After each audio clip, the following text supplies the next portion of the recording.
littérature, comme l'a dit Michel Petit, permet de s'accorder au monde. C'est dit en quoi la littérature permet de trouver sa place dans ce monde. Merci, bonjour à tous et merci à Bien Faire Lire d'organiser ce genre de rencontre où toute la chaîne du livre est présente, des auteurs, en passant par les éditeurs, en passant par les libraires, les chercheurs qui sont si précieux pour nous aider à réfléchir sur cette matière qu'est la littérature, et puis les passeurs que nous sommes. Merci à vous. Alors, comment répondre à cette question de littérature pour trouver sa place? Michel Petit a déjà un peu répondu en disant que c'était une manière de faire partie d'un ensemble qui était plus grand que soi, et on ne se construit pas tout seul. La construction de soi, ça passe forcément par la communauté.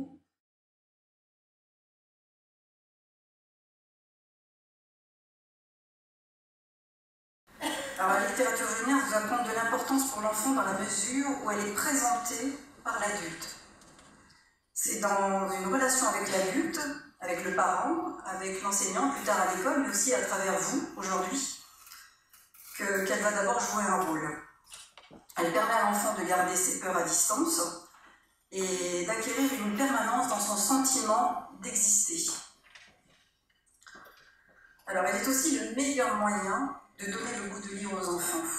Mais il faut bien sûr qu'ils sentent que l'adulte y prend autant de plaisir que lui. Dès le plus jeune âge, les albums pour les enfants vont aider les enfants à structurer leur activité intellectuelle. Ils les accompagnent dans les premiers apprentissages. Et d'ailleurs, ils vont à chaque fois motiver cette curiosité de l'imaginaire pour découvrir un certain nombre d'histoires. Et même quand ils grandissent, eh bien, ils vont continuer à réclamer des histoires. Parce qu'effectivement, ils découvrent ce monde parallèle, invisible, qui est beaucoup plus vaste que le monde réel. Mais une fois qu'on a refermé le livre, eh bien, ça les rattache au monde réel. Alors les enfants, bien sûr, vont s'identifier aux héros du livre. Et grâce à eux, grâce à toutes ces histoires, ils vont aussi se sentir appartenir à un ensemble de choses, à un tout. Je pense qu'on doit offrir à tous ces êtres en devenir, à travers nos moments de lecture partagés, ce que la nature nous montre, ce temps nécessaire sans brûler les étapes, parce que j'ai l'impression qu'on veut toujours aller vite.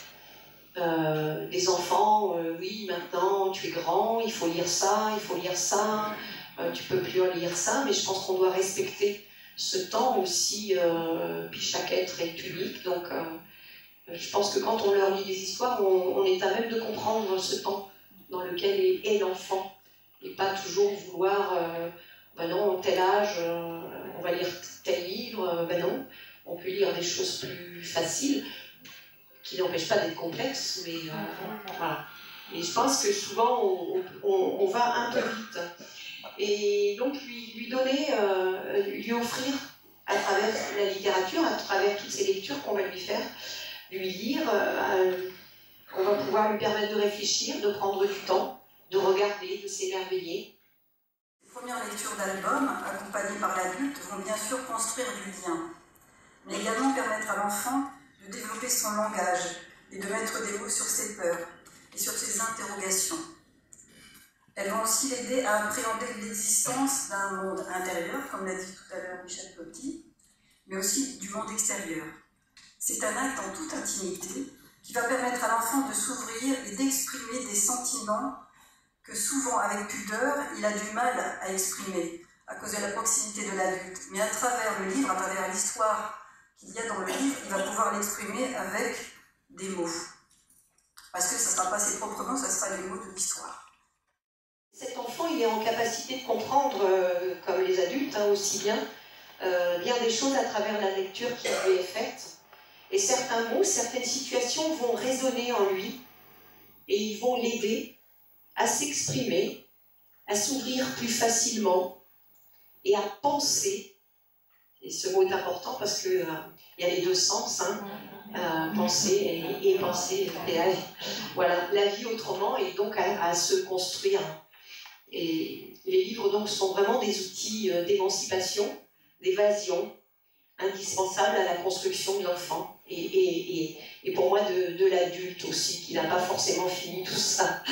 Donc on est en recherche toute sa vie, en fait, et la littérature est là pour nous accompagner toute notre vie. Et ça, c'est vraiment, vraiment important, et que les enfants d'aujourd'hui ont vraiment besoin de ça, quoi, qu'on leur apporte par la littérature, hein, par toutes les lectures que nous pourrons leur faire, qu'il y a ce temps, voilà, et qu'on peut se poser, que ce n'est pas du temps perdu. Et que c'est bien de ne pas faire certaines choses dans la précipitation. Voilà, et ce sera d'autant plus fort que vous, lecteurs et lectrices, vous allez aussi lire de cette façon, d'une façon ralentie, posée, même parfois, parce qu'on a souvent peur, enfin moi je l'ai souvent eu quand je lisais des histoires au début, on a toujours peur d'être dans le silence. Alors que finalement, le silence, il y a beaucoup de choses qui se passent dans ce silence. Et pour l'enfant, c'est important parce que ça lui permet d'intégrer, d'être tellement dans cette histoire. Et moi, je pense que ce silence est important, très très important. C'est une respiration, c'est un souffle. On doit forcément aimer aussi ce qui va être dans l'histoire pour pouvoir la transmettre au mieux et pour accompagner l'enfant. Voilà, donc le médiateur, donc, qui aura bien préparé son texte, pourra ouvrir des portes et accompagner sur le long chemin de la construction de soi, parce que c'est un long chemin, et cette lecture, cette littérature, ça va être un peu tout au long de son enfance, de l'adolescence, et puis bien après, j'en suis convaincue aussi aujourd'hui dans mon nouveau métier de bibliothérapeute.